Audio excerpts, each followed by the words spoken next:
y trasladar su caballería a una arrabal. El castillo recibió como huéspedes a Jaime II, Pedro IV, Alfonso III o a los reyes católicos, celebrándose en su sala principal consejos generales. Los muros fueron fortalecidos y se levantaron nuevas estructuras defensivas. Tras la donación de la ciudad por parte de Isabel la Católica al influyente Gutiérrez de Cárdenas, se convirtió en residencia de los señores de Écija. Reconquistado el último bastión musulmán de Granada, los peligros casi desaparecen, por lo que el castillo pierde su carácter defensivo y se transforma en una residencia. El palacio se adentra en el actual parque municipal tiene una gran importancia, ya que la historia de Elche está muy vinculada al ingenio de los habitantes para abastecerse de agua.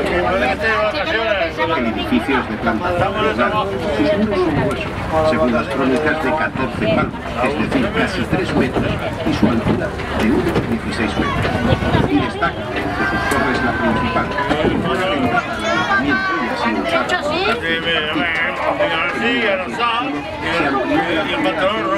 por además ha empleado el juzgado de instrucción, el archivo y otras dependencias.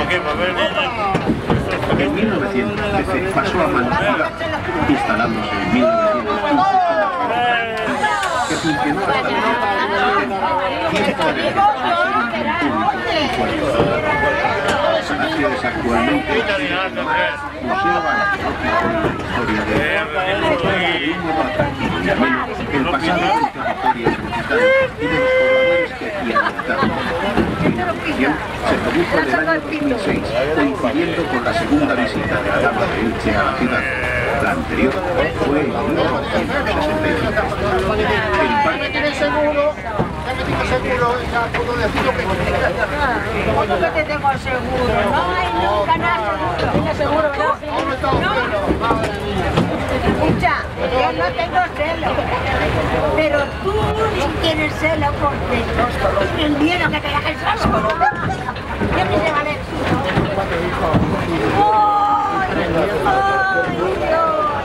¡Ay,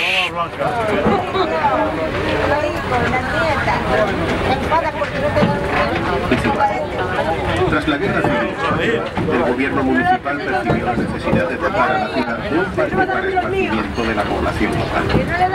El Orden Colomer se situaba entre el río Vinalopó y la estación de ferrocarril, siendo el lugar escogido para transformarlo en parque, eleccionándose con el tiempo. Llama la atención que la propietaria de los terrenos sea la Virgen de la Asunción, lo que se explica por el testamento dado en 1661 por don Nicolás Caro, que tras quedar viudo se ordenó sacerdote. Sus últimas voluntades fueron de la nieta Isabel Caro, el mayorazgo del cuerpo real, casas, aguas y otros bienes. Dejó igualmente previsto verse la línea sucesora, como así ocurrió a principios del siglo XVIII, el mayorazgo y el vínculo perpetuo sucediera a la Virgen María, bajo la advocación de la Asunción. Las terrenales posesiones de titularidad divina fueron administradas por el obispo de Orihuela hasta el año 1841. La desamortización supuso la expropiación forzosa de numerosas propiedades, pero la firme postura de los ilicitanos evitó que los bienes propiedad de la Virgen fueran enajenados, aunque las disputas legales se sucedieron durante muchos años. Desde el año 1953, el legado de don Nicolás Caro es gestionado por el arcipreste de la iglesia de Santa María, el alcalde de Elche y un administrador. El pequeño edificio, popularmente conocido como Carrón, es la única documentación que queda de la exposición comarcal que se celebró en este lugar en 1946 y que fue el comienzo del acampamiento, trazado de caminos y construcción de elementos decorativos. Desde el año 2003, este edificio es el centro de recepción de visitantes. Mediante pantallas táctiles y una proyección audiovisual se ofrece una completa interpretación de la ciudad. El parque, que ha sido testigo ¡cállate ya! ¡No se escucha! ¡Cállate! ¡Cotorra! El nombre del antiguo huerto palomero, de la misma época es el templete de música, elemento indispensable dada la gran tradición musical ilicitana, siendo esporádico escenario de los conciertos dominicales de la banda de música municipal. del estanque parte la acequia mayor del pantano, que divide el parque en dos y que movía la maquinaria del molino real, que es un molino maquinero del siglo XVIII. El operario cobraba la maquila por moler el grano, es decir, una parte de la harina obtenida. El Hort de Baix, con una cota inferior al parque municipal, limita con el río y con el Hort del Chocolatero, que acoge en Navidad el Belén Viernes, y el río es escenario del Festival de Elche, con proyecciones de cortometrajes al aire. Al salir del parque, pasamos junto a la Oficina Municipal de Turismo, que ocupa un originario estilo orientalizante, que es un antiguo transformador eléctrico. La oficina, que posee la Q de calidad turística, es un buen lugar de inicio para conocer la ciudad de Elche. Ese es mío, ¿eh? Como te digan, te compraba para ti. Dame, quita. Yo te puedo ir a Quita. No coja, ¿eh? Espérate. ¿No se puede? No lo puede. ¿Y el chico se mueve para allá? ¡Óscara! La silla que se chateaba con el mío. Pierde tu felicidad, pierde tu queda aquí.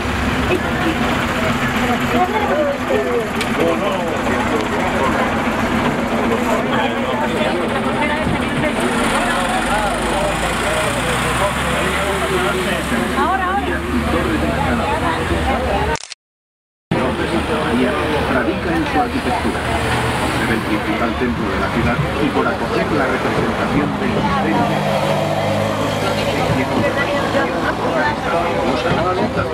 Que se viene celebrando ininterrumpidamente desde la Edad Media y a la que nos referiremos más adelante. Originalmente fue la mezquita mayor de la Medina árabe fortificada y tras la Reconquista fue consagrada bajo la advocación. Este primer templo fue demolido y vuelto a construir a principios del siglo XIV, pero hacia el año 1492 quedó destruido y se levantó una nueva iglesia que cumplió su función hasta que en 1372, en palabra del Cabildo, las abundantes aguas caídas provocaron el derrumbe de la torre. Para construir una nueva construcción se establecieron impuestos, se estancó el tabaco y el propio pueblo hizo aportaciones que permitieron que tan solo un año después del infortunio se pusiera la primera piedra. Las obras fueron Angelita, 7:15, Angelita, tú que sabes, ¿a qué hora lo ha dicho? Se reformó el sagrario y la imagen de la Asunción, que había permanecido tiempo en la ermita de San Sebastián.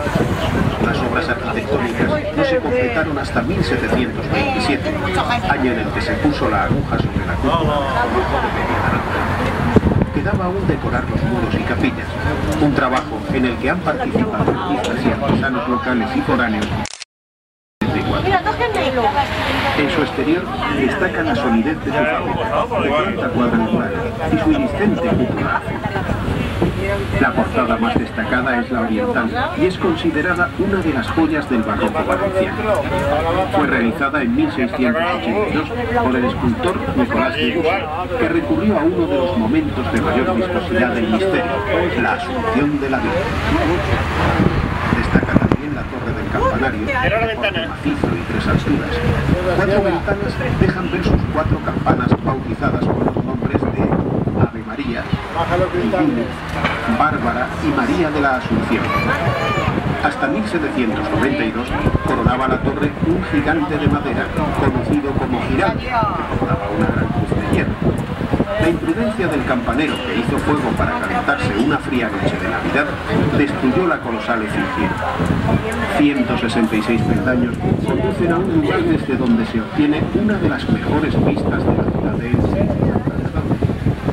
Desde lo alto de esta torre se dispara la gran palmera de la Virgen, que es el broche del fabuloso espectáculo pirotécnico de la Nit del Albar, dentro de la festividad en que se celebra la Asunción de la Virgen cada 13 de agosto. Esta fiesta se remonta al siglo XVII y goza de una amplia participación cultural.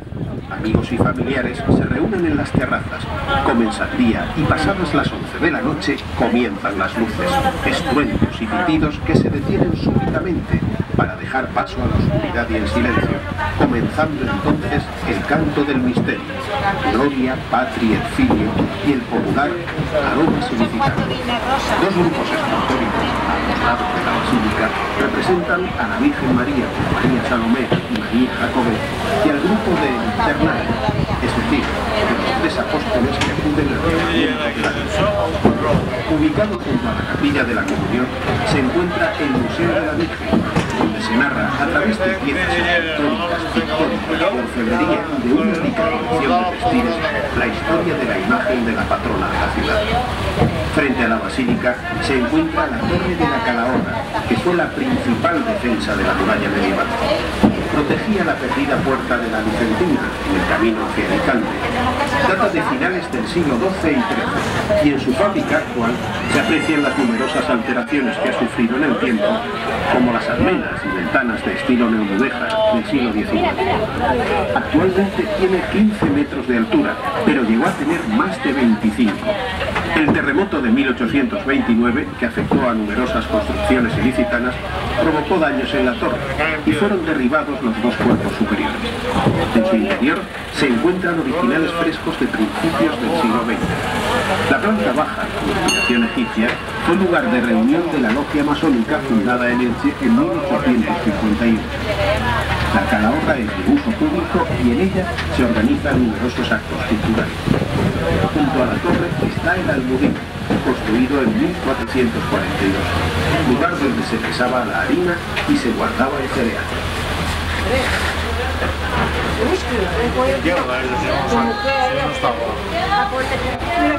¡Guapetones!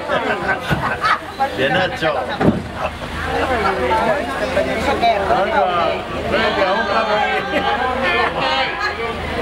¡Mosura!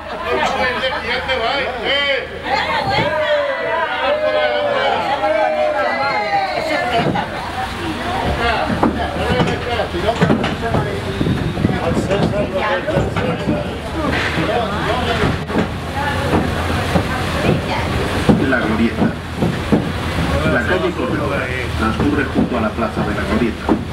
Arranca en la casa Palacio de Jorge IV, un edificio barroco del siglo XVIII que perteneció al matemático y marino Jorge Juan Santaciglia, y acaba en la plaza de Bailes.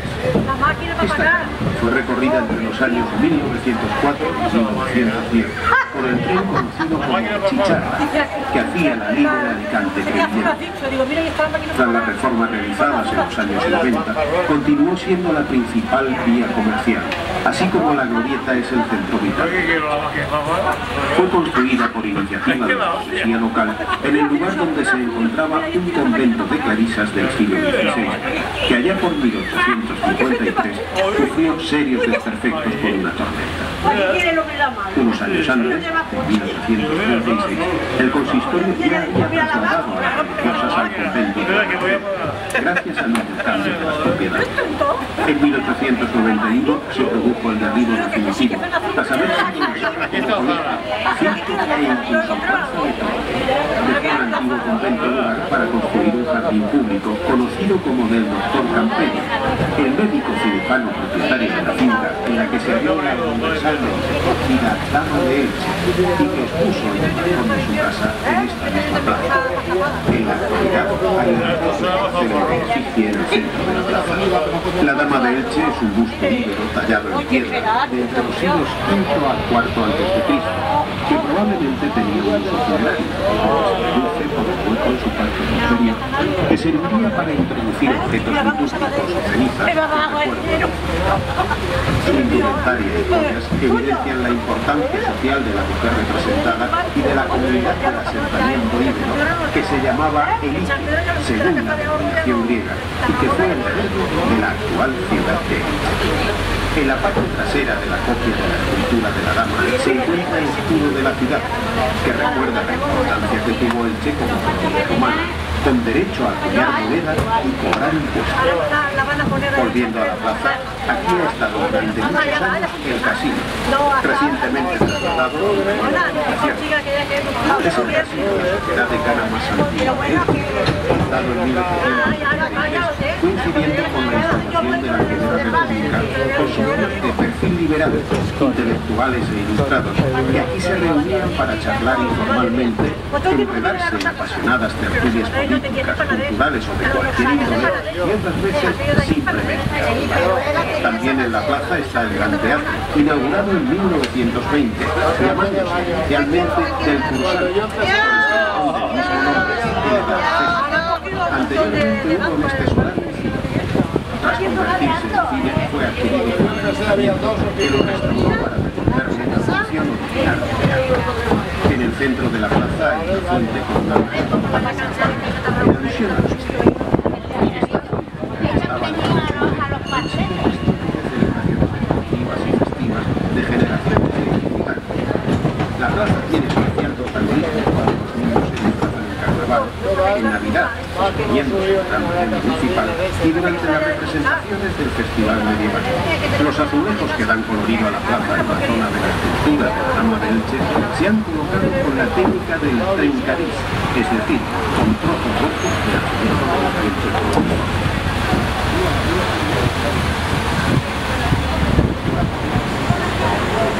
Centro de Congresos. La construcción de las 4 torres del edificio y el decorado de la plaza comenzaron a conformar el aspecto de este lugar de visitar.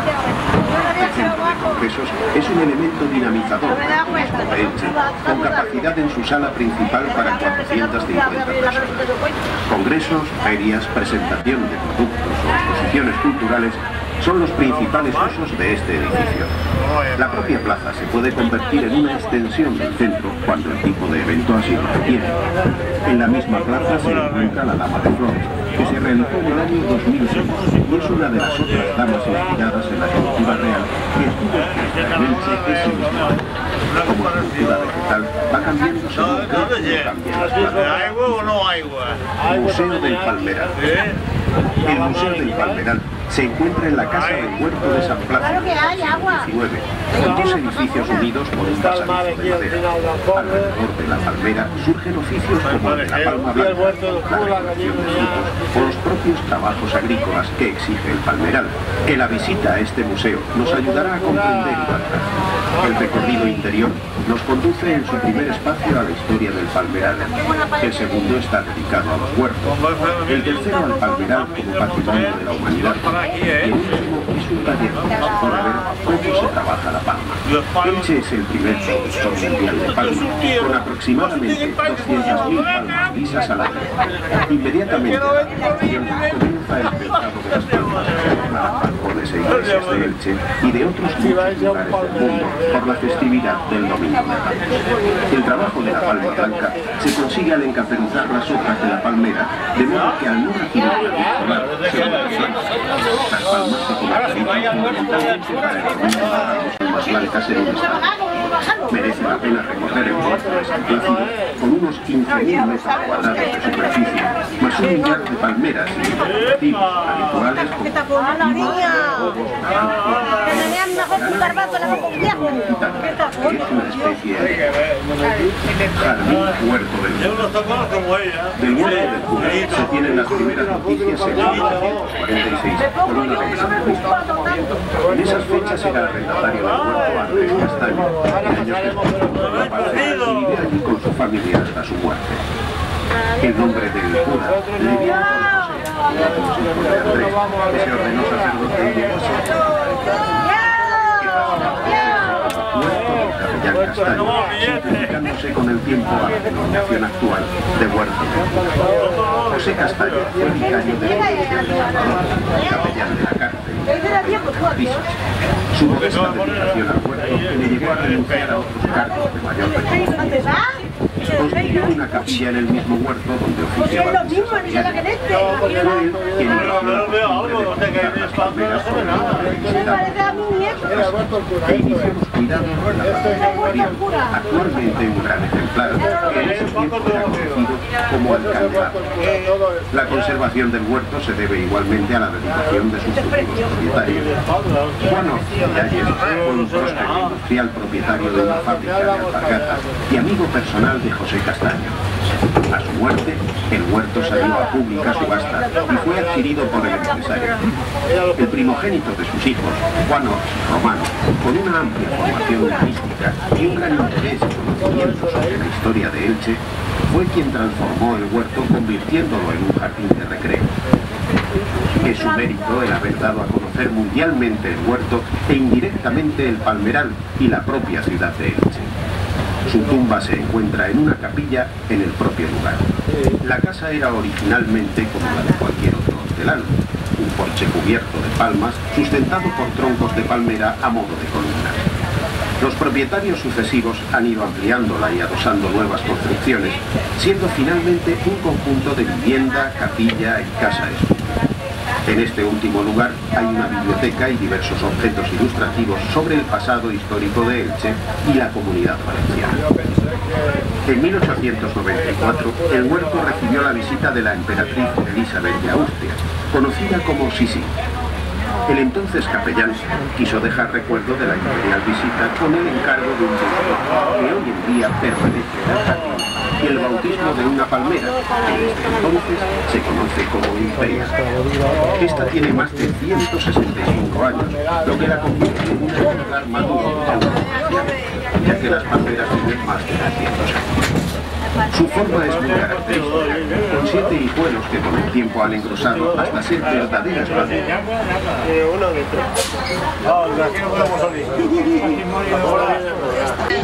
La dedicación de una palmera a un personaje destacado tiene un ceremonial a pie de la palmera, en el que se enumeran las razones que hacen a la persona valedora.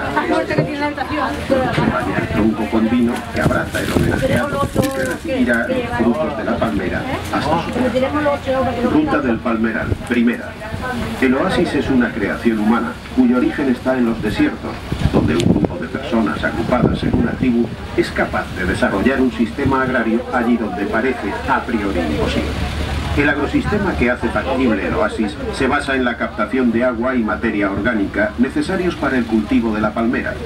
Se tiene conocimiento de la existencia de oasis desde el cuarto milenio a.C. en la zona de Bahrein, en el Golfo Pérsico, a lo largo del río Nilo y en Mesopotamia. El palmeral de Elche figura desde el año 2000 entre los bienes catalogados como Patrimonio de la Humanidad por la UNESCO, señalando en su declaración que es un ejemplo notable de transferencia de un paisaje típico de una comunidad que ya existía antes del tiempo de la ocupación árabe, aunque fueron estos los que desarrollaron un complejo agrosistema haciendo posible el cultivo extensivo de la palmera. La extraordinaria belleza, singularidad y exotismo del palmeral no son la razón de su existencia, que se explica por el uso agrícola de la palmera. La denominación de hort o huerto alude a su aprovechamiento agrario y al espacio donde se encuentran las palmeras. El palmeral goza de una especial protección legal que se inició en tiempos de la Segunda República y que tuvo un importante punto de inflexión con la Ley de Tutela del Palmeral de Elche, promulgada por las Cortes Valencianas en 1986.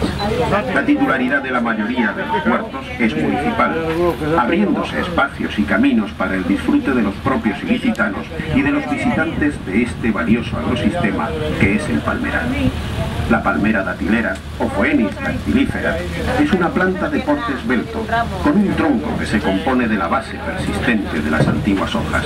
Las palmeras femeninas necesitan la presencia cercana de la palmera macho y sus flores masculinas para poder dar los dátiles, que maduran en otoño. Su nombre de Phoenix ya lo usaron los griegos, bien porque vieron por primera vez las palmeras en Fenicia o Foenicia, o por el parecido de sus hojas con las plumas de la mítica ave fénix. El dátil es un sabroso y nutritivo fruto y ha sido alimento de humanos y animales durante siglos. Aunque en la actualidad la producción es pequeña por lo costosa que resulta la recolección, los dátiles están presentes en la gastronomía ilicitana en forma de las típicas delicias de Elche, una popular tapa en la que el hueso se sustituye por una almendra y el dátil se rodea de una loncha de bacon frito, en la repostería de origen árabe, en helados e incluso como licor. La nueva gastronomía ha incorporado los dátiles a sus recetas y aunque habitualmente es consumido mundialmente como fruto seco, en Elche se encuentra fresco, abriéndose así un sinfín de posibilidades. Ruta del Palmeral. Palmeral II. Dice una leyenda que el rey Jaime I, tras reconquistar la ciudad de Elche, quedó admirado por el inmenso palmeral y publicó una ordenanza que prohibía talar palmera alguna. No se sabe si esta medida la tomó por razones de protección de la naturaleza o por no provocar a la comunidad musulmana que vivía en gran parte de la agricultura, pero sin duda ha favorecido la conservación de tan fabuloso paisaje. Los primeros huertos que encontramos al adentrarnos en la ruta del Palmeral son los del Sol, Tolleta, Sempere y Les Almáceres, repoblados con ejemplares jóvenes de palmeras. A la izquierda del camino queda el Colegio Público El Palmeral. Es un ejemplo de integración de servicios públicos en el Palmeral. Al girar y tomar el camino de la Almazara, podemos ver los muros que sirven de límite entre los huertos, algunos con restos del siglo XIX. La historia de Elche ha estado siempre unida al aprovechamiento del agua, que ha sido escasa y de baja calidad por su alta salubridad. Ya a mediados del siglo XII escribió Alidrisi: Elche es una villa construida en una llanura atravesada por un canal derivado del río. Este canal pasa bajo sus muros y los habitantes hacen uso de él porque sirve para los baños y corre por los mercados y calles. Las aguas del citado río son salobres.